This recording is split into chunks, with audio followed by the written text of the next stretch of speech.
So thank you very much for coming here. मैं बस में जा रहा हूँ। कह रही हैं क्या? ठीक है, okay. Thank you very much for coming here. और आज आपको ज़हमत देने का बुनियादी जो रीज़न थी आपको पता है। मैंने अपनी ज़िंदगी में थोड़े ज़लज़ले भी देखे हैं सियासी, पर आज का जो ज़लज़ला हुआ है पूरी धरती को, पाकिस्तान की सरजमीन को इसने हिला के रख दिया।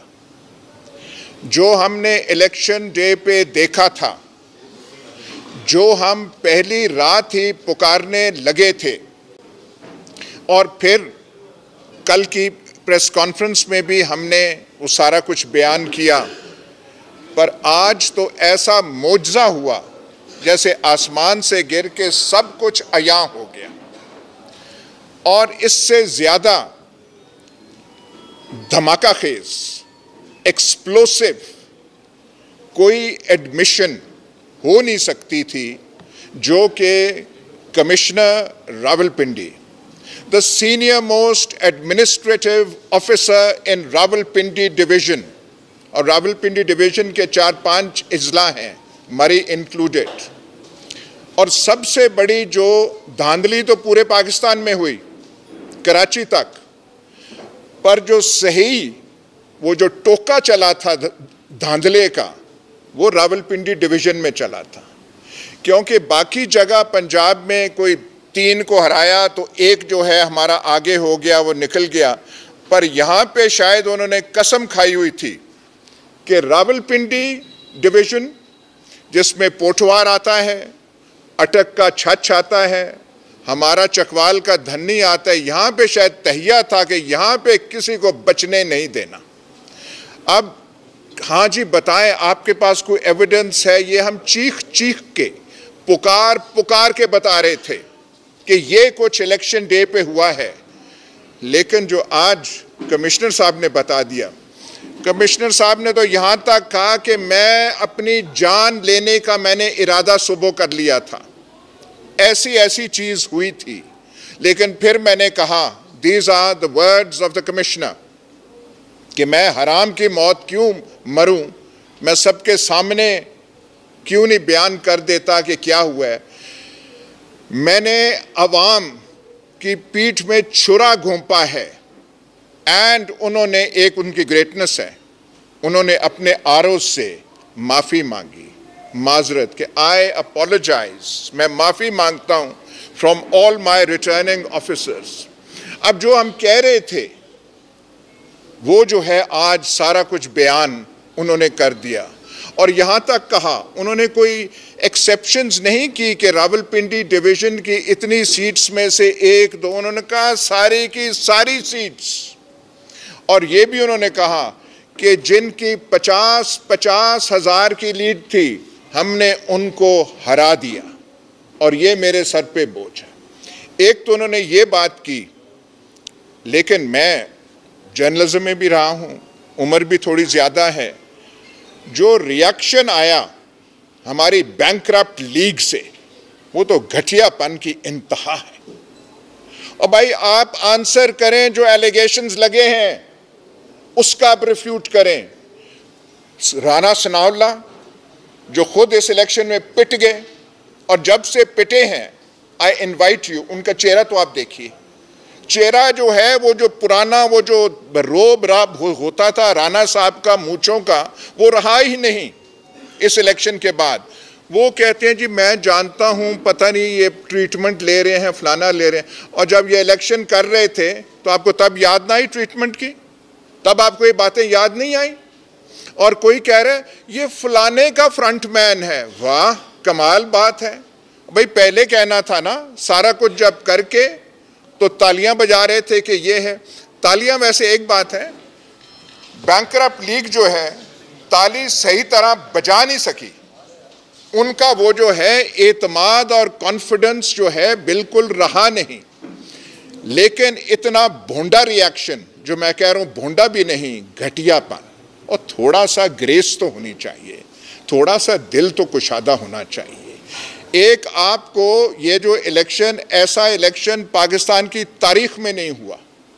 जब ख्वाजा आसिफ से एक इंटरव्यू में पूछा गया अभी कि भाई तो शुरू हो गए 51 से, हाँ जी पहले भी धांधली होती थी, ऐसे भी होती थी, कोई इलेक्शन नहीं है। और खुदा के वास्ते answer all the questions about this election.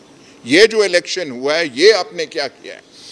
This was, ये पहला इलेक्शन पाकिस्तान में हुआ है, द फर्स्ट, जिसमें रिजल्ट्स को टैबुलेट नहीं किया गया। ये मैं फिर से दोहरा रहा हूं। पहले होता था बैलेट बॉक्स आपने स्टफ कर दिया, कुछ थोड़े से वोट डाल लिए, थोड़े से निकाल लिए। 77 में ऐसे भी केसेस हुए थे कि बक्से लेके चले गए। ऐसा इलेक्शन पाकिस्तान की तारीख में नहीं हुआ कि प्रिजाइडिंग ऑफिसर से रिजल्ट ली नहीं गई। सारी रात वो खड़े रहे, बैग्स, वोट्स, फॉर्म 45 अपना लेके, जो उनका ऑफिशियल था, उनसे पूछने की जहमत ना की गई, और बैठ के अंदर आरओ ऑफिसेस को सील किया गया, ऑल ऑफिसेस, वहां कोई जा नहीं सकता था, एंट्री सबकी बंद, सिवाय जो अंदर बैठे हुए हैं जो मैथमेटिक्स के जौहर दिखाने बैठे थे और कागजों पे इदाद शुमार ऐसे किए जो एडअप भी नहीं होते, जो टैली भी नहीं होते। ये सब तो पहले था कि हाँ जी हम कह रहे हैं, दुनिया कह रही है। दुनिया के the international media has recognized this to be a totally rigged election, a farce of an election. लेकिन आज तो बिल्कुल from the horse's mouth सारा कुछ बयान कर दिया गया, कहने को कुछ है नहीं, और कीचड़ उछालने में लगे हुए हैं। आज हमाइयाँ छूट गई हैं लेकिन कीचड़ उछाली जा रहे हैं।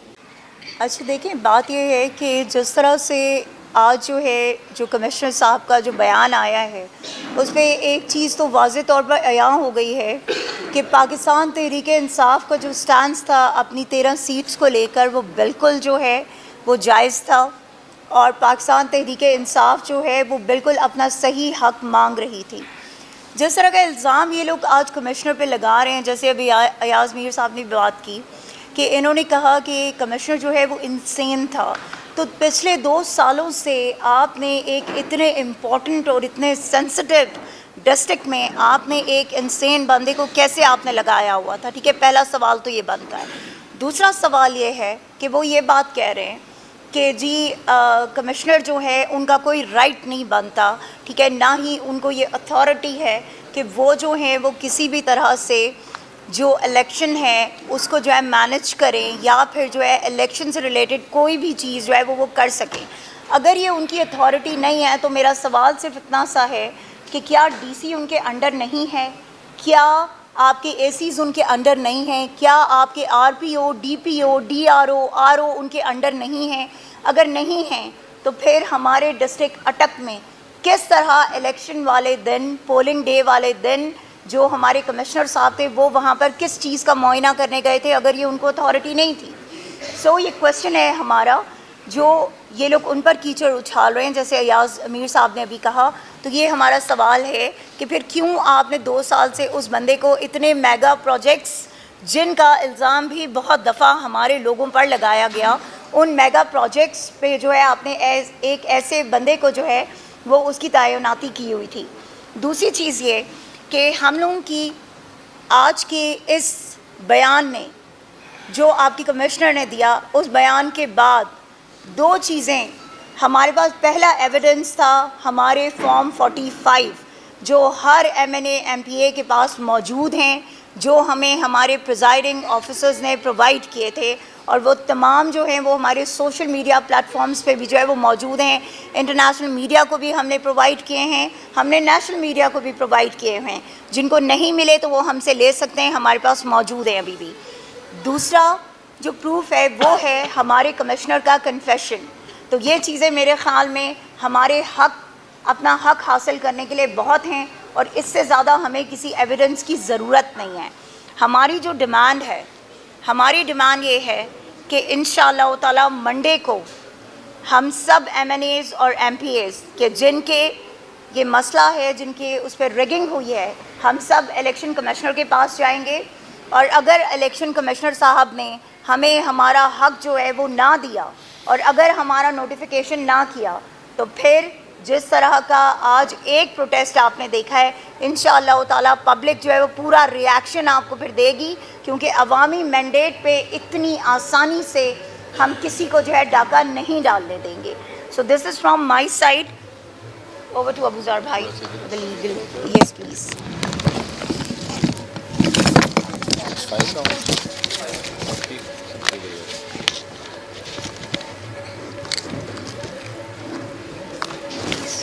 देखिए, मैं जो सिमाबिया ने बात की उसको थोड़ा सा कंटिन्यू करूंगा और इस पे हमारी जो लीगल इश्यूज़ हैं उसको थोड़ा एड्रेस कर दूंगा। हमारे पास जो फर्स्ट पीस ऑफ एविडेंस है that is form 40। Barrister Abuzar Salman Niazi, मैं कोर कमेटी का मेंबर हूँ और खान साहब के और पीटीआई के केसेस भी कर रहा हूँ। अच्छा, हमारे पास जो पहली एविडेंस है दैट इज़ द फॉर्म 45 जो मैंने खुद नहीं बनाया, प्रिजाइडिंग ऑफिसर ने इशू किया है मेरे पोलिंग एजेंट्स को, बाकी पार्टीज़ के भी पोलिंग एजेंट्स को, जिस पे क्लियर लीड आ रही है पाकिस्तान तहरीक इंसाफ के कैंडिडेट्स की। उसके अलावा हमारे पास जो सेकंड पीस ऑफ एविडेंस है वो है स्टेटमेंट्स ऑफ द कैंडिडेट्स जो पाकिस्तान मुस्लिम लीग नवाज के नहीं हैं लेकिन बाकी पार्टी से कंटेस्ट कर रहे थे। फॉर इंस्टेंस हमारे जेलम के कैंडिडेट थे NA 65 के, नॉट जेलम, लाला मूसा से सैयद वजाद शाह साहब। उस वो कमरुज़्मान कायरा साहब की अपनी स्टेटमेंट है कि उसमें वजाद शाह साहब जीते हुए हैं, मैं भी हारा हूँ, लेकिन जो थर्ड पोजीशन पे पाकिस्तान मुस्लिम लीग नवाज का कैंडिडेट है उसको फर्स्ट कर दिया गया। इसके अलावा हमारे पोलिंग एजेंट्स की स्टेटमेंट्स हैं, प्रिजाइडिंग ऑफिसर्स की स्टेटमेंट्स हैं।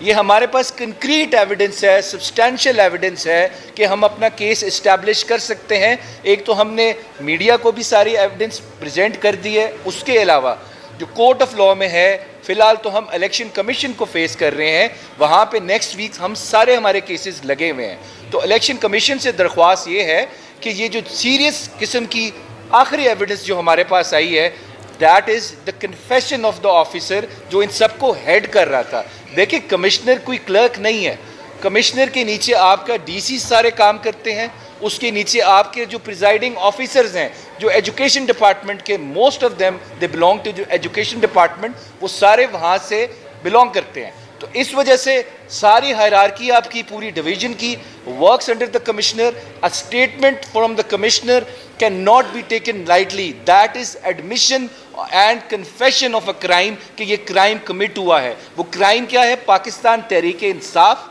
के कैंडिडेट्स का मैंडेट चोरी हुआ है। चोरी भी नहीं हुआ, इस पर डाका मारा गया है, दिन दिहाड़े डाका मारा गया है।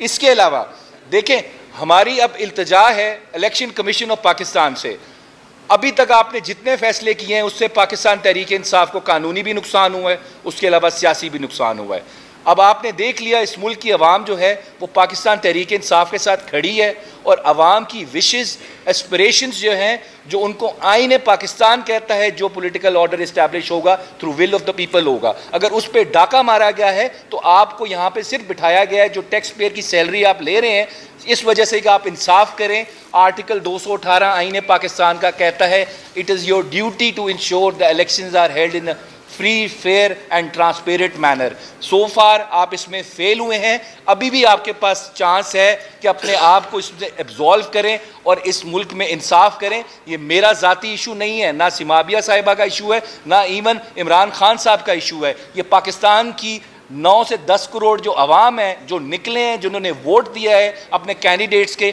उनके हक पे डाका मारा गया है। अगर इसका अजाला ना किया गया तो इस मुल्क की आवाम का इन इदारों के ऊपर जो एतमाद है वो कभी बहाल नहीं होगा।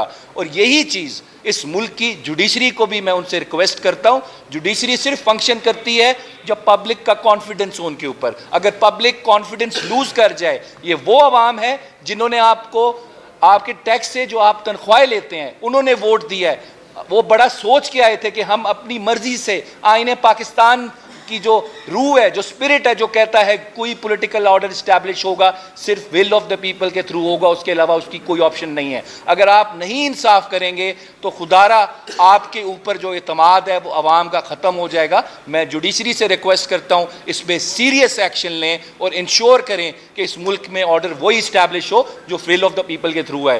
केयर टेकर गवर्नमेंट्स हमें रूल करने के लिए आइन इसकी इजाज़त नहीं देता।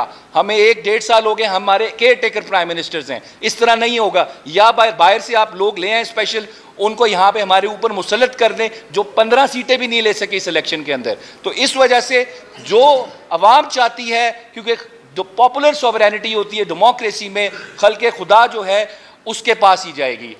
Sovereignty belongs to Allah as per our constitution, लेकिन उसके बाद जो ताकत है वो अवाम की है और ये सेक्रेड ट्रस्ट है। हमने जमहूरियत को अगर इस मुल्क में ग्रो करना है, प्रोग्रेस करानी है, the only way is free and fair election. अगर हमारा मैंडेट हमें नहीं दिया गया, हम कानूनी जंग तो लड़ेंगे, अदालतों में भी जाएंगे, और हम इस तरह केसेस को छोड़ेंगे नहीं कि जी 2-2 साल 3-3 साल केस डिसाइड नहीं हो रहे। हम हर तारीख पे जाएंगे, हम पूरा जोर लगाएं कि इनका केसेस का फैसला हो, और साथ साथ सियासी जंग सड़क पे भी जारी रहेगी, लेकिन कानून और आइन के दायरे में रह के, क्योंकि मेरा बुनियादी हक है। आर्टिकल 16 कहता है, 17 कहता है कि मेरा फ्रीडम टू एसोसिएशन, मेरा राइट टू लॉफुल असेंबली मेरा कानूनी हक है। ये दफ़ा 144 आप नाफिज कर दें, आप ये गैर कानूनी गैर आइनी है। हम प्रोटेस्ट करेंगे, हमारा राइट है, हम अफरा तफरी नहीं करेंगे, ना हम कोई कानून तोड़ेंगे। लेकिन राइट टू असेंबली ये सुप्रीम कोर्ट की जजमेंट्स कहती है, मेरा आइन कहता है, मेरी हाई कोर्ट की जजमेंट्स कहती हैं, मेरा राइट है, ये हमसे कोई नहीं ले सकता। Thank you.